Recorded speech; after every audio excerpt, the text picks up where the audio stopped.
So I've decided that like the best route to take in making this video is to like just not show my face. There's just no point in it. I know I'm gonna cry. I know I'm going to get upset. I am not even sure if I'm going to be able to do this in one go. I don't even know how long this is going to end up being. I don't want to have to worry about what I look like on top of speaking about something. I have never once, not once, sat down and spoken these words out loud, not even in therapy. I have talked to, my therapist and my psychiatrist and stuff about how I feel about what happened, but I have never gone into great detail. And there's just like a few things that I want to be super like clear about before we get started. You have been warned.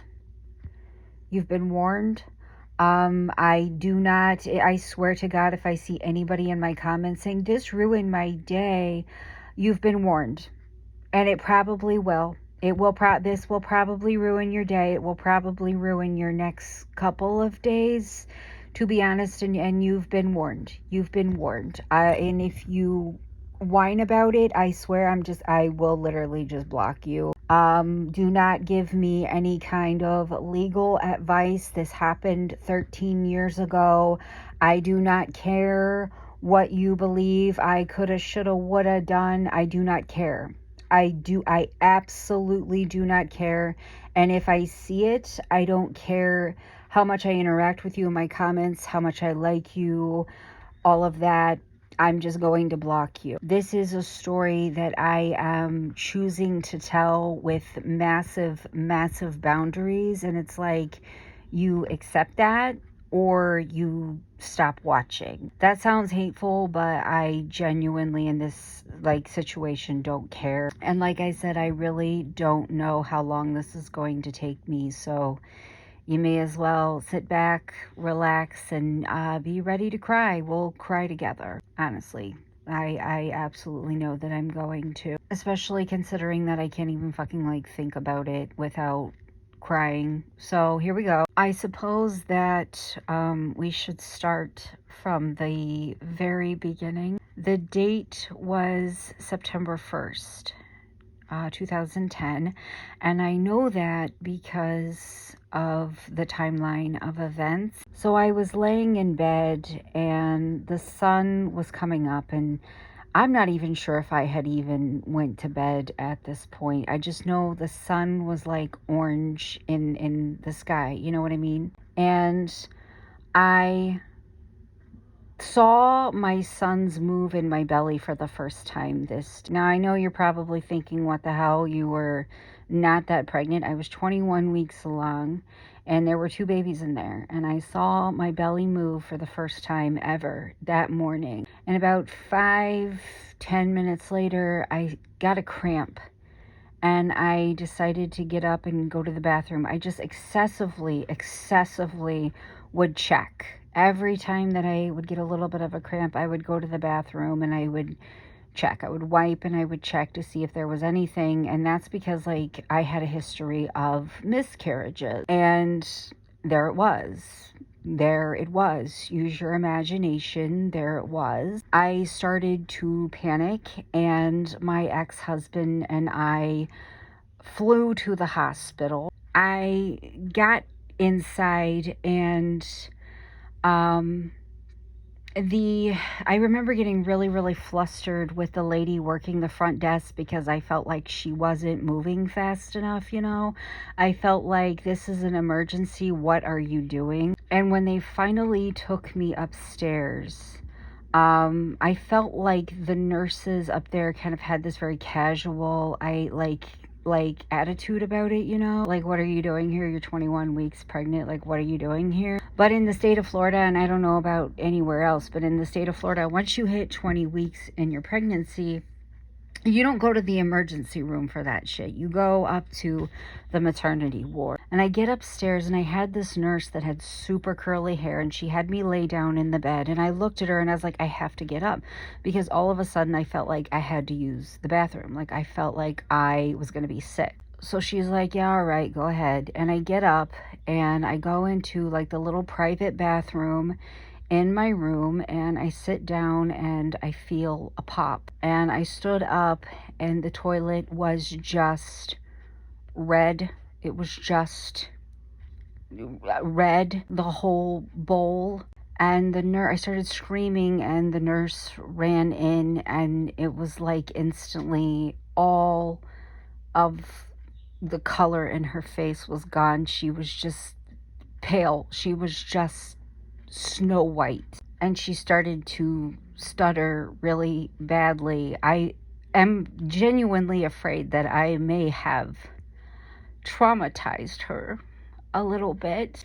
She ran out of the room, and the next thing that I know, I'm laying back in the bed and I'm absolutely surrounded by people. I mean, people on every side of me, probably even behind me. And I look down and there's my gynecologist, my OB. And he like literally ripped my pants off of me. And he's like, I need you to calm down. I need you to calm down. The more I think about it, the more I think that I might have been thrashing around a little bit, like maybe fighting them. I looked down and there was a nurse putting a giant IV in my arm. Even to this day, I hate getting IVs. Like, I can get shots, I can get like so much shit done, but I hate getting IVs. I was so panicked that I didn't even feel it, but I have a scar from it. I have a scar on my right wrist from it. And they started telling me, don't push, don't push. And they started me on some medication to stop my contraction. And I had a nurse check me and I didn't have her check me, she just checked me, and they told me that I was 10 centimeters dilated and that they could feel one of the baby's heads coming out. Now, genuinely, I don't know why they did this. I don't know why they said this, because it wasn't true. I was dilated, but there was no baby coming out.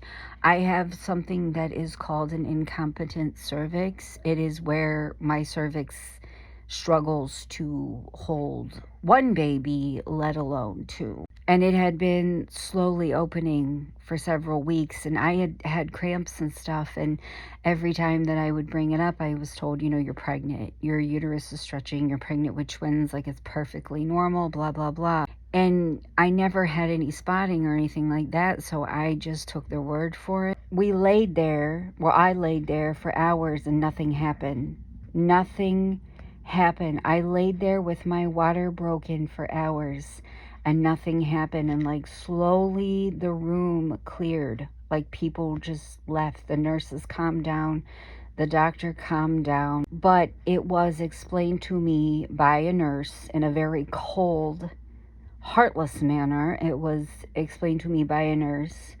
If you give birth to one or both of these babies and they are alive, we cannot do anything about it. We do not attempt to save babies until they are at least 23 weeks. So the goal became to keep me pregnant for as long as possible.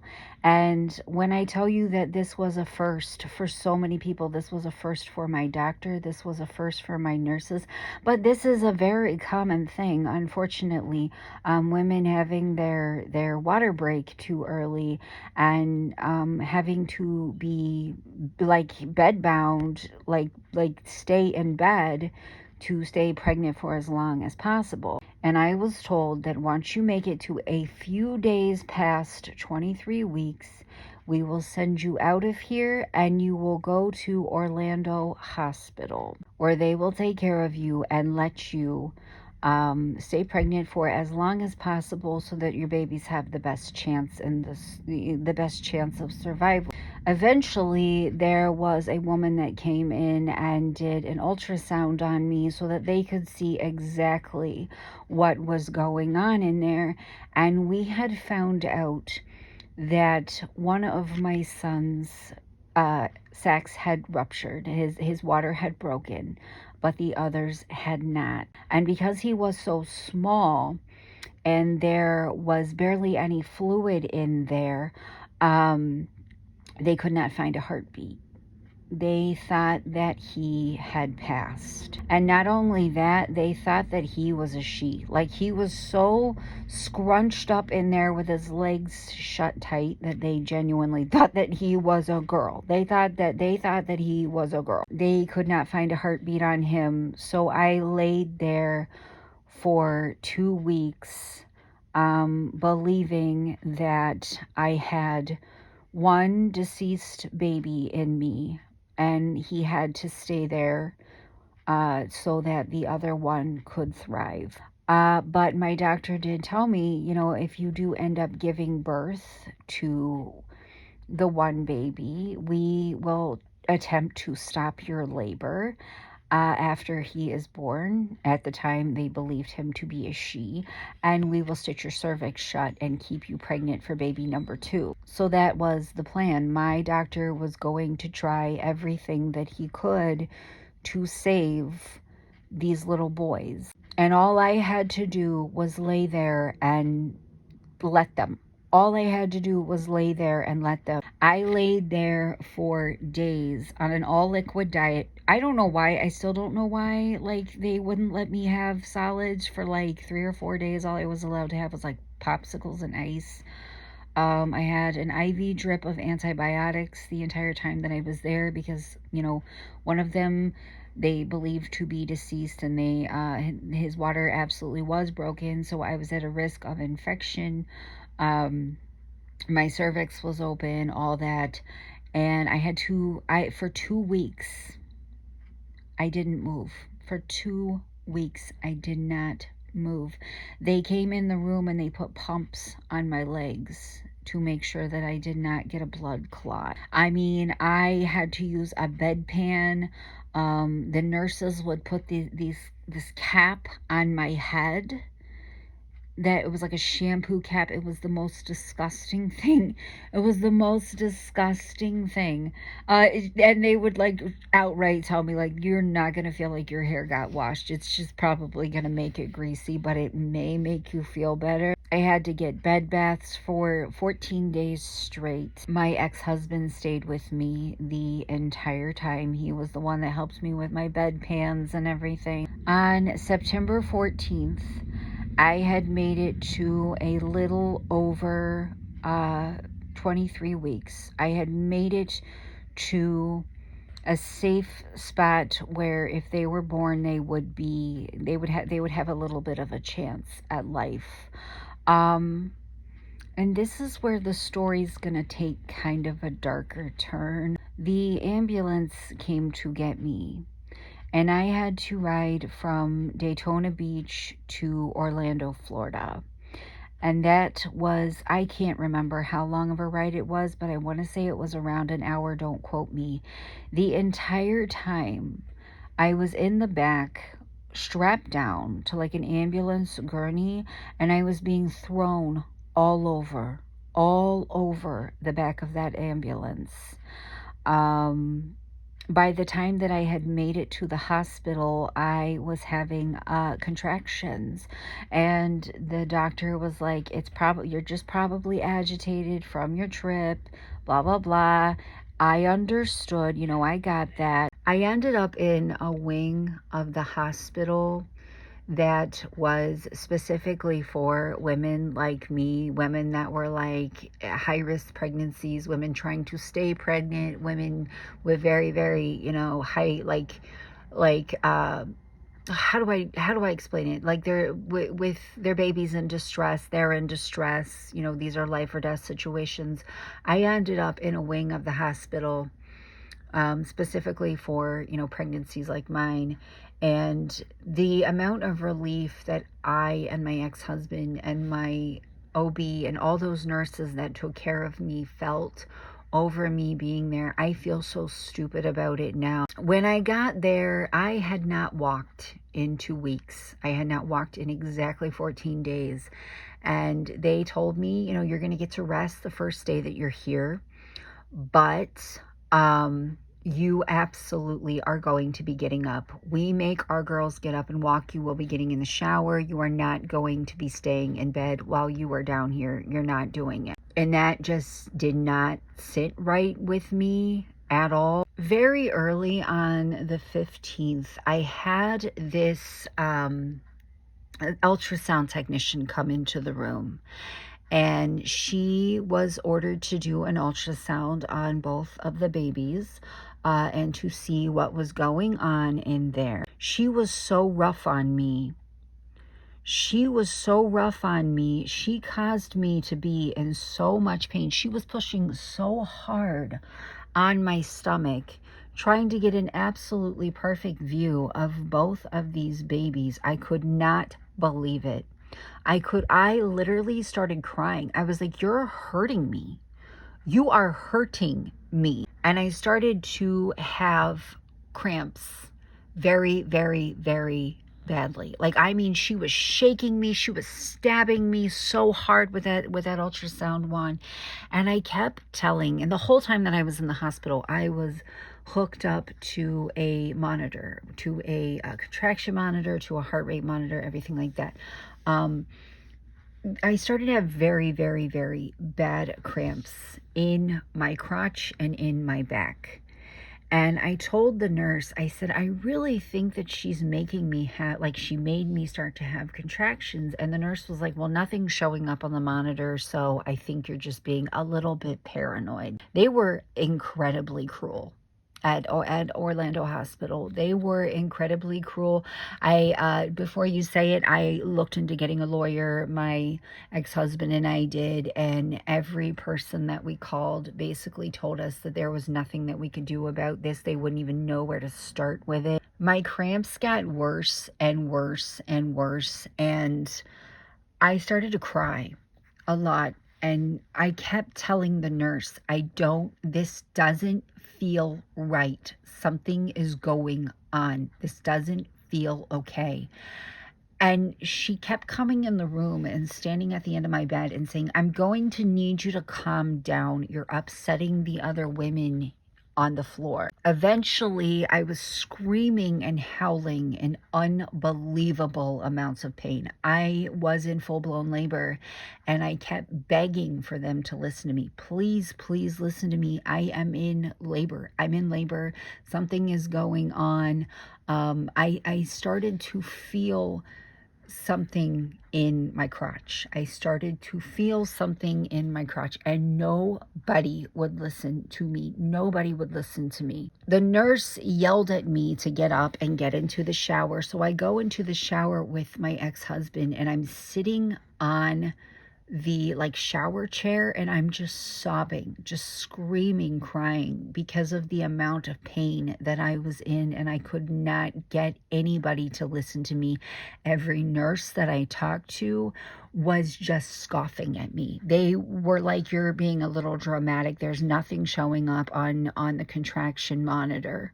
At one point, I had to get up and go to the bathroom, and my ex-husband was like, well, why don't you use your bedpan? Because you like the entire time that I was in the shower, I was in there for probably, I don't know, 5 minutes. I was screaming and crying, burying my chest in my ex-husband, sobbing because I felt like I was losing control of the situation. And he was like, why don't you just use the bedpan? Like, you need to stay in bed.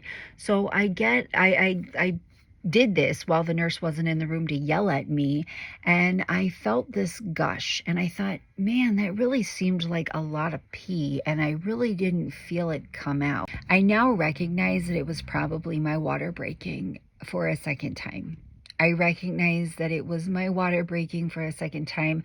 However, I looked into the bedpan and I didn't see any blood, so I wasn't really sure what to make of it. I mean, hours went by, and I was screaming and crying and thrashing in pain, just trying, hitting the call button, yelling for the nurse, trying to get anybody to listen to me. Nobody would listen to me. What ended up happening was they came in and they put a sedative in my IV to shut me up. A couple of hours later, I woke up and I was just so sore everywhere. And I felt movement in my crotch.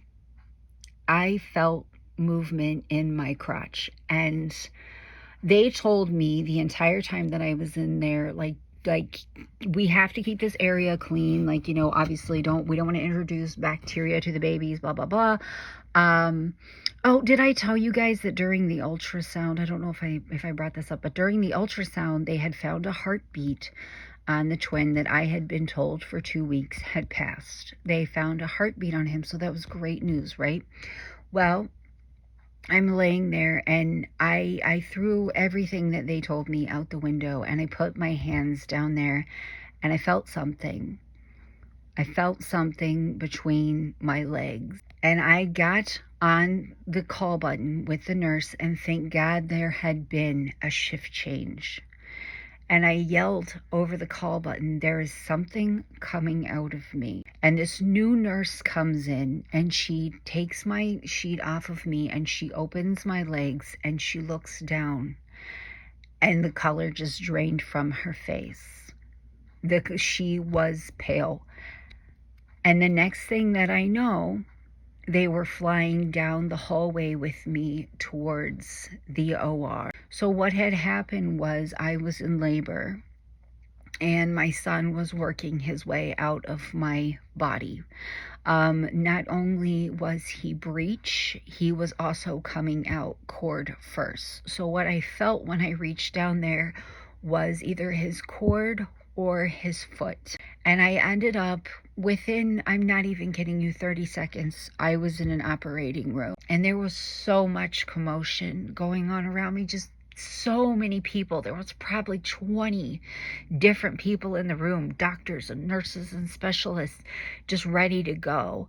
And the next thing I know, this guy appears above my head, and he's got the gas mask, and he says, I need you to count down from 10. And by the time I made it to 9, I was out. And I woke up in recovery, and my ex-husband was standing beside me, and there was a doctor standing there with him, and it was the doctor that had performed my C-section. And they had assured me that both of the boys were alive, and that they were boys. They were 2 boys, not a boy and a girl, and that they were alive, and that the second twin had tried to let out a cry. He tried to cry when he was born, which, I don't know if you guys know, this is a natural instinct. When you're born, your natural instinct is to let out a yelp and inflate your lungs. He tried. When I woke up, I felt like I had been beaten by a fucking baseball bat. Like, I was not prepared for it. I remember pulling back my sheet and looking down, and my entire stomach was just encased in like a bandage. They had to do my C-section because they were so small.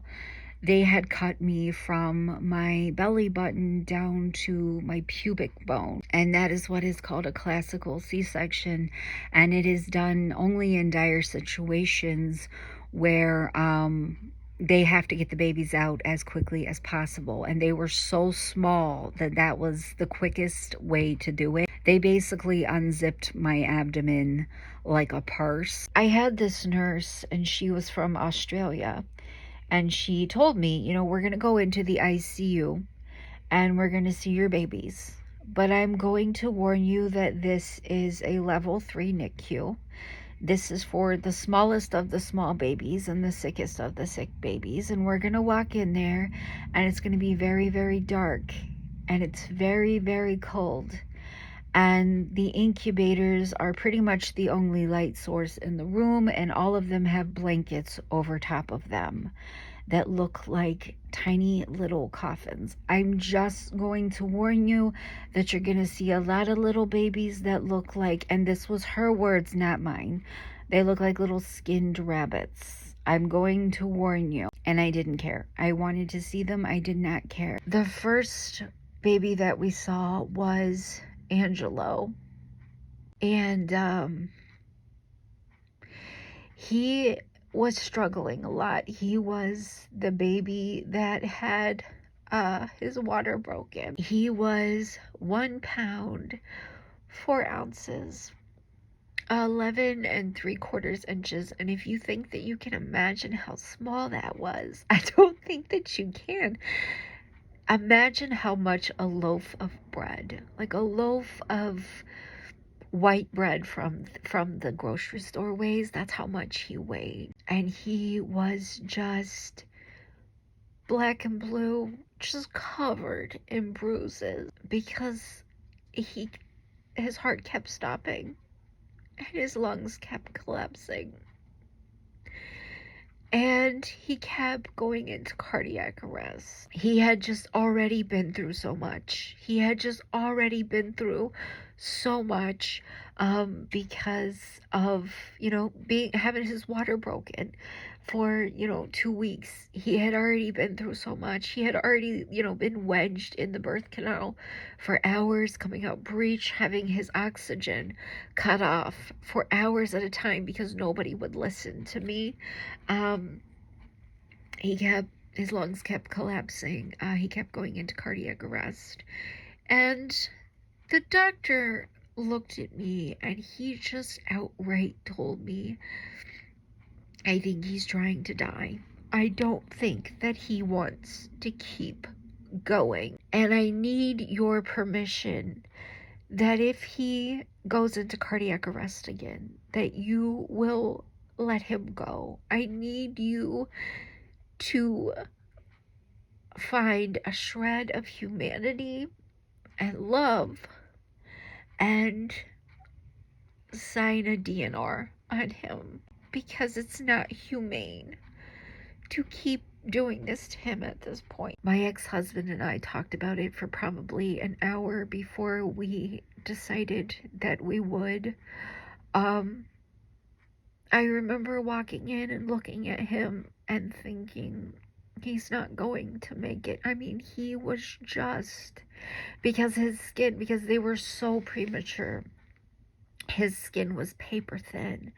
And every time that they had to do anything, every time they worked on him, it just bruised him and broke his skin. And his little body just couldn't do it anymore. And that's the thing with putting a DNR on somebody, is that you have to let go of this selfish want and this selfish need to keep them in any condition. You know what I mean? Like, I could safely say, even after that nurse pulled me to the side and she's like, you're gonna go in there, they're gonna look like little skinned rabbits, but I promise you, just give them a couple weeks and they'll be so cute and all this stuff.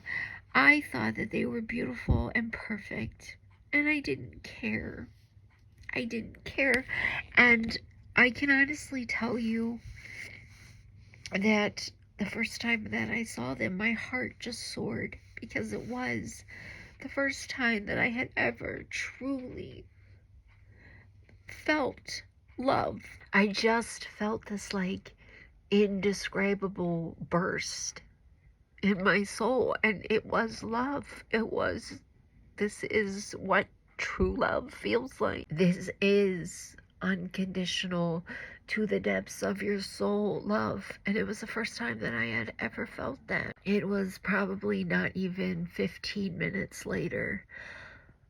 He had his either 6th or 7th, I can't really remember, a heart attack, and he passed. I went into this little isolated room and I held him for probably an hour after that. And then the focus of everybody just shifted onto Giovanni. The next morning, which was September 17th, I woke up and I felt this like sense of urgency, like I had to go to the NICU and I had to see him. And I don't know why, but I felt this pull to just be around him, like more than I feel like is normal, And we went down there and I was looking at him in the incubator, and he was just pink and with his little round head, and his little arms were twitching, his little eyes, they were so little, their eyes were still sealed shut, and their eyes had not even opened yet. He was just like existing. He was just in there in his tiny little diaper, and they were all talking about what a tough guy he was, and he's doing so good, and all this stuff. And I was looking at him, and something in my heart told me he's not going to make it. Like, there's no way that he is going to make it. I don't get to keep him. Like, as grim as it is, my first thought was, I don't get to keep him. We're not leaving. I don't know what it is, but in my fucking soul, I felt like we're not leaving here with him. We spent a couple of hours with him, and he was doing really, really well. And then we went back to our room, and, we were still making phone calls and crying and being absolutely fucking in the throes of grief over Angelo. And I don't know if you guys have ever had a loved one pass away in a hospital, but it is a shit show. They are badgering you immediately. I need you to find a funeral home. We need somebody to come and get the body, all this stuff. So there we are with one, deceased son, trying to find a funeral home to come and get him, and barely clinging to hope for another. And we go back, we had lunch, what we could eat of it, and we go back up, and we get to the NICU, and I'm sitting beside Giovanni, and I'm watching his little monitors, like his heart rate monitor, his oxygen monitor, all that. I was watching his monitors, and his blood oxygen just slowly started getting lower and lower and lower, and his heart rate started getting like slower and slower. And the next thing that I know, and I'm like watching this happen, and I'm like, what the fuck, And the next thing that I know, the room is full of doctors and nurses, and they're all standing around him. And this doctor is basically on top of him, on top of his tiny little body. And they put this giant mask over his face, and they start pumping air into him.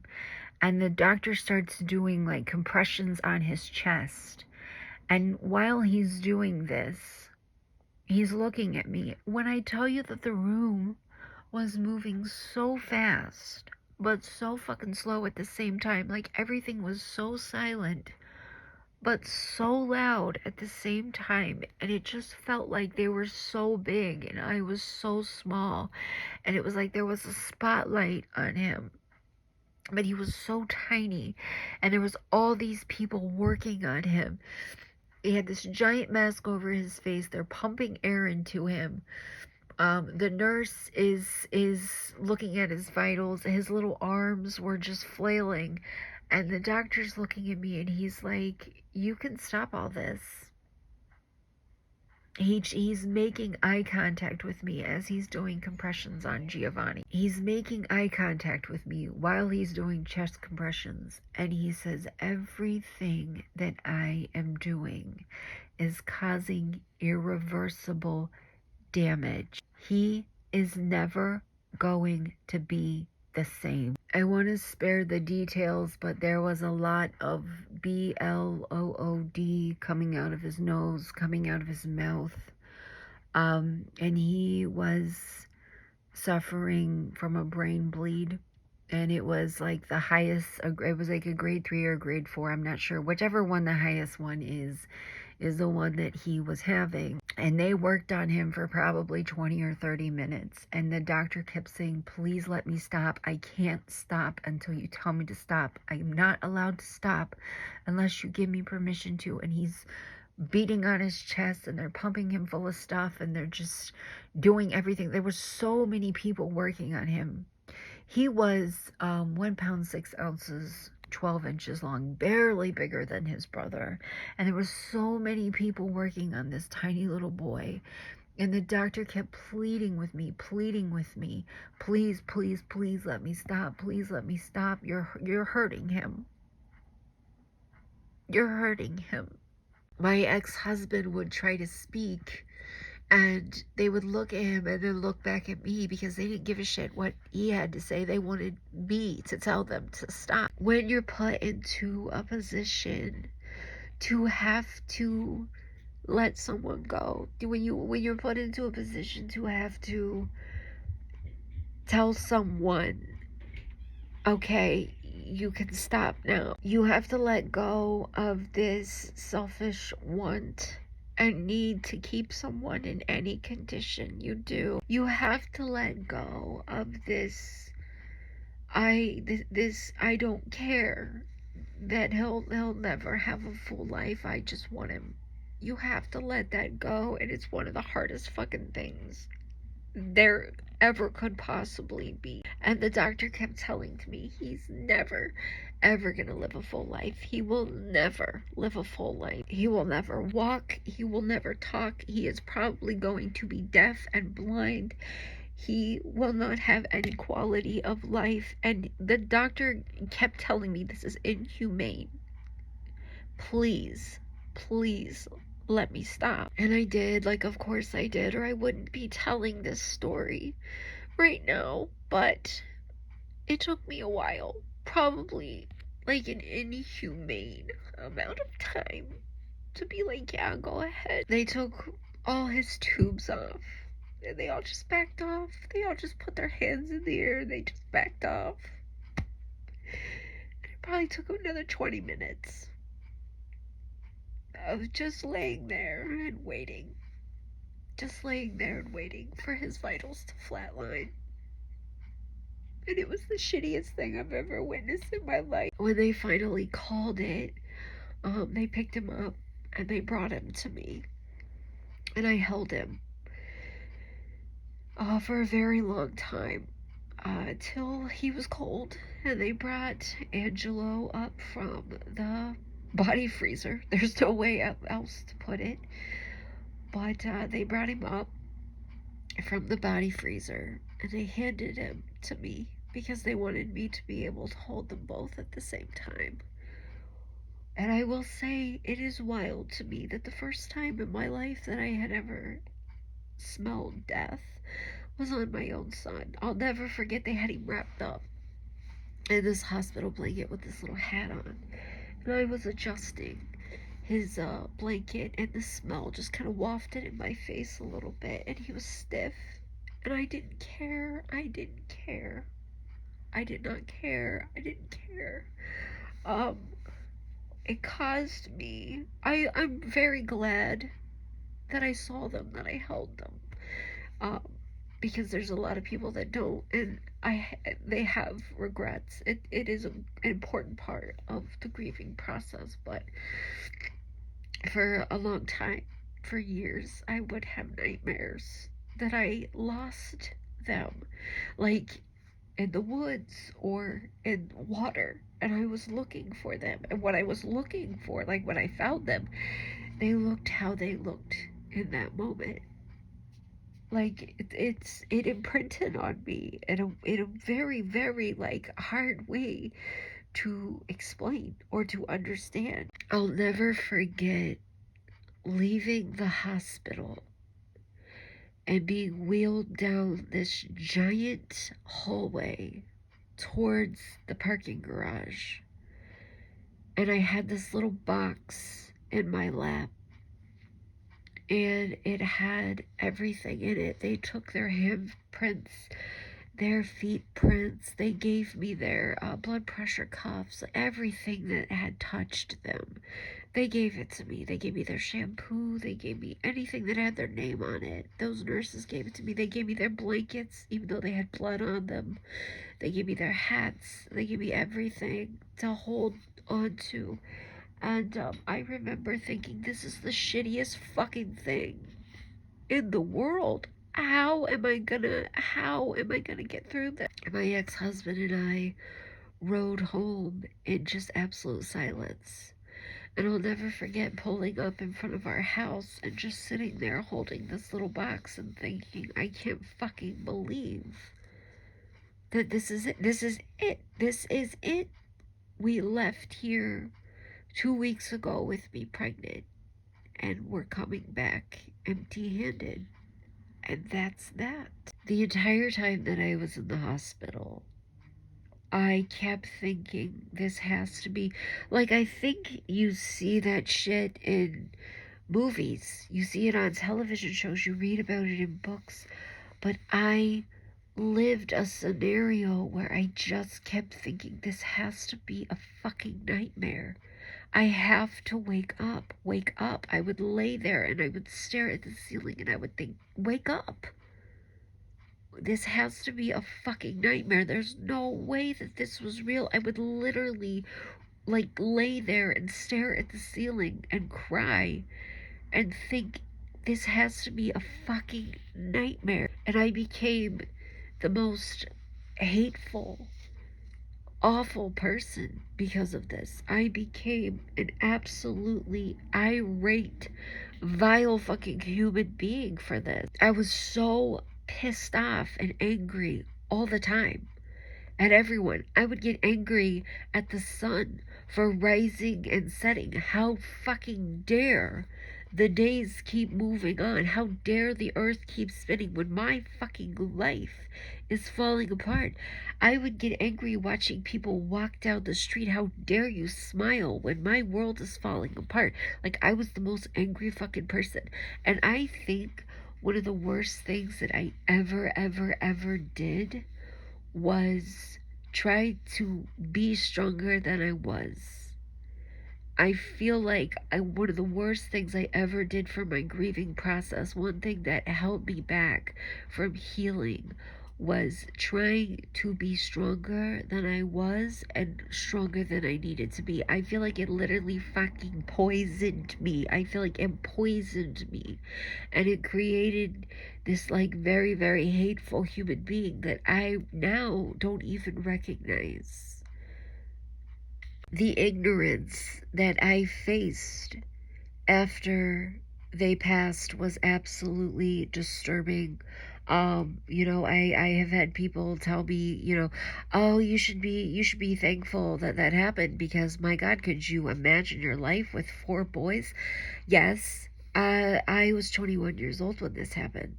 I wasn't even 21 years old for a month.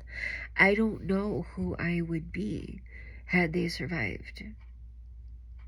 I don't know who I would be. I may be a functioning human being. I may have turned into a functioning human being who could have handled 4 boys had that not happened the way that it did. I live with a lot of guilt, because what if I wouldn't had told those doctors to stop? What if I would have made them continue to work on them? You know what I mean? Like, what if I wouldn't had, what if I had to let go of this thought process that I gave up on my sons? I did, like, that. I, for the longest time, was like, bitch, where would we be right now if you hadn't given up on them? And I think I didn't. I fought for them. I fought for weeks. I laid in a bed with an IV on, having my IV changed every two days. I had every vein on my fucking arms was blown out so that I could get antibiotics. I laid there. I fought. I screamed. I cried for help. I tried. I live with a lot of what if guilt. What if I wouldn't had told the doctors to stop? What if somebody would have listened to me? Would they had survived? How much longer would I had stayed pregnant? How different would things be? Who would I be if that hadn't happened? And what burns my ass more than anything, and what will get you blocked if you say it happened for a reason. What was the reason?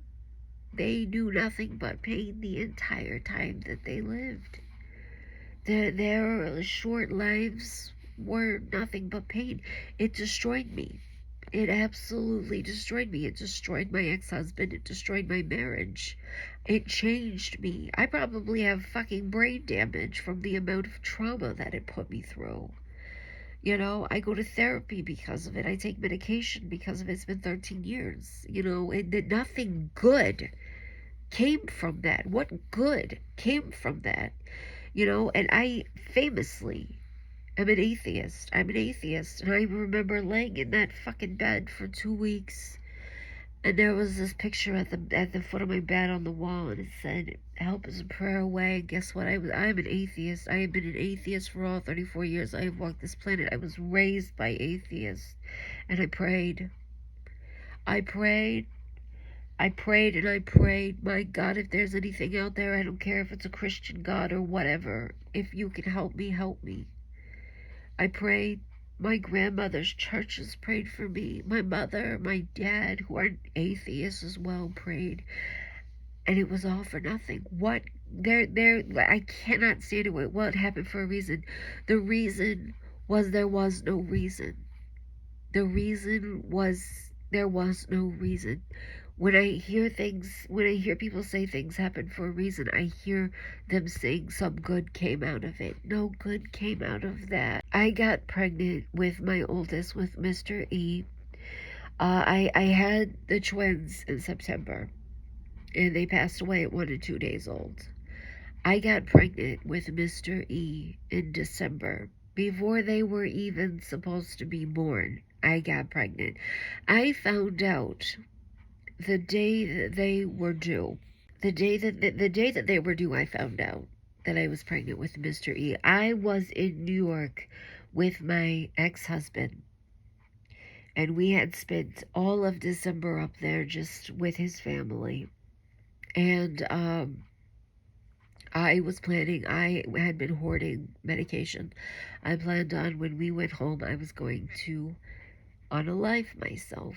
And right before the flight, I guess I was being mean to my ex-husband. I genuinely don't know. He looked at me and he said, "Are you pregnant?" And I was like, "You're full of shit." I was like, "You're full of shit." And then the more that I thought about it, the more I was like, "Oh my God, what if I am?" So he went walking through like 3 feet of snow. There was a massive snow. We didn't even know if we were going to get to catch our flight, but it was New York. You know, they're used to a lot of snow. So he walks through like 3 feet of snow, and he goes to Walgreens. He buys me a fucking pregnancy test. It pops up positive. So I sent his ass back out in the snow to get me more, to go blow more money on more pregnancy tests, and they all came back positive. And I knew at that moment that I had to live, that I had to stay. Mr. E saved me. As generic and fucking cheesy and corny and fucking overplayed as that is, it is the honest to God fucking truth. Had he not came into the picture, had I not found out that he was there, I didn't think I could be here anymore. And I live with a lot of guilt because, you know, I had the twins in September. They were not due until January. And I got pregnant with Mr. E in December. Had I still been pregnant, I never would have gotten pregnant with Mr. E. And had they survived, I don't know if I would have gotten pregnant with Mr. E either. So that is a lot of guilt that I deal with. I do. I will never take my boys for granted, my little ones for granted, because I need them more than they need me. And I feel like they both showed up in my life, you know, at a time when I needed them. I needed something to keep going for. But yeah, I've dealt with a lot of, you know, people saying things that were insensitive and they didn't realize it. I've dealt with people lashing out at me with anger. Like one time when I got pregnant with Mr. E, my ex and I would go to this center where we would do like parenting classes, and in exchange for the parenting classes, they would give us like free baby clothes, free diapers, free wipes, stuff like that. And we had like a counselor there, I guess that's what you could call her. She had a miscarriage. She had 2 older daughters, and she had just had, and they were older. Like she told us, like one was an older teenager and one was about to be a teenager, and she had lost her latest pregnancy, and she was very, very angry. And stormed out of the room almost in like it's like something you would have seen in a damn movie, because she was like, yeah, you guys might have lost your other two babies, but at least you're gonna get to go on to have a healthy baby, unlike me. Um, it's not life is not the struggle Olympics. There will always be somebody that has been through what you have been through, that has gone through what you are going to go through, and every person individually is allowed to handle things differently, experience things differently. I promise you, you do not want to participate in the fucking struggle Olympics with me in my comment section, because you'll just be muted and you can sit there and fucking talk to yourself. But I don't know how long this video is going to be. I haven't looked at the record time. I just really want you guys, I'm sorry if this ruined your day, but I warned you. I warned you.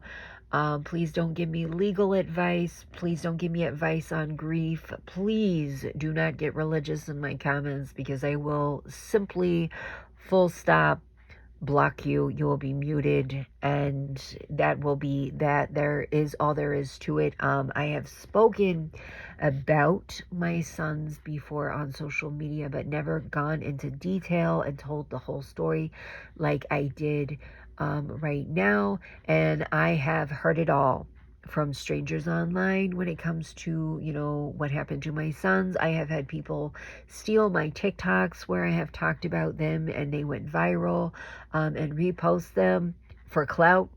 So whatever shit you have to sling at me, I've already heard it, and it will not faze me. I'm just saying. So keep your hate to yourself, keep your religion to yourself, keep your legal advice, your moral advice, all of that to yourself. This happened 13 years ago. 13. My boundaries on this are massive. They are massive, and I don't care to enforce them. I absolutely will, and I don't care to be a bitch about it. I don't. But I share this story to show you guys that you can get through anything. You can. You will get through things. You will go through things in life that you don't think that you'll survive, and maybe that you don't even want to, and you will. And you will. Time does not heal all. Time hasn't healed me. Obviously, I'm still a fucking wreck, but you will survive, and there will be good times and bad times, and life is very much an up and down, and you can get through anything. There's not a goddamn thing on the face of this earth that you won't survive, that you can't survive even when you don't want to. And there is always a reason to keep going. There is always a reason to stay. There is always a reason to just keep going, even on days when you feel like there's no point. I don't see the point. There's nothing left. This is never going to get any better. I remember feeling like not even a piece of me, like all of me was just gone. And I don't know how, I don't know why. Like, honest to God, I think if I had not gotten pregnant with E, I wouldn't be here right now. Genuinely. If I would not have gotten pregnant with E, I wouldn't be here. And if I didn't have both of them, I wouldn't be sober. Like, a full stop. You don't need to have children to have a point to live in life. I mean, stay for your dog. Stay for your plants. Stay for your elderly neighbor. You know, stay for whatever, for any reason. But there's nothing in this fucking world that you can't get through, that you can't face, and just, you'll get through it. And it may not be the easiest fucking thing you ever do. It may pass like a goddamn kidney stone, but it'll pass. And the worst of it will start to subside. I hurt every day. It's the first thing that I think about, and it's the last thing that I think about every single day. But I have this amazing husband and these amazing kids, and I feel like I have a reason to be here. And I think we all do. I think we all have a reason to be here. And everything, time passes no matter what. And that's what I tell everyone. Time will pass no matter what. No matter what, time will move on. And things will get easier. And they will get better. They do get better. They'll get better and then they'll get worse. They'll get good and then they'll get bad. And then it'll loop back again. Back around again. And that's just the fucking human experience. And that's just all that there is to it. But I'm not sure how long this is going to be, but I'm going to bet it's going to be over an hour. So I'm going to let you guys go. Bye. And I don't mean that in an ominous way.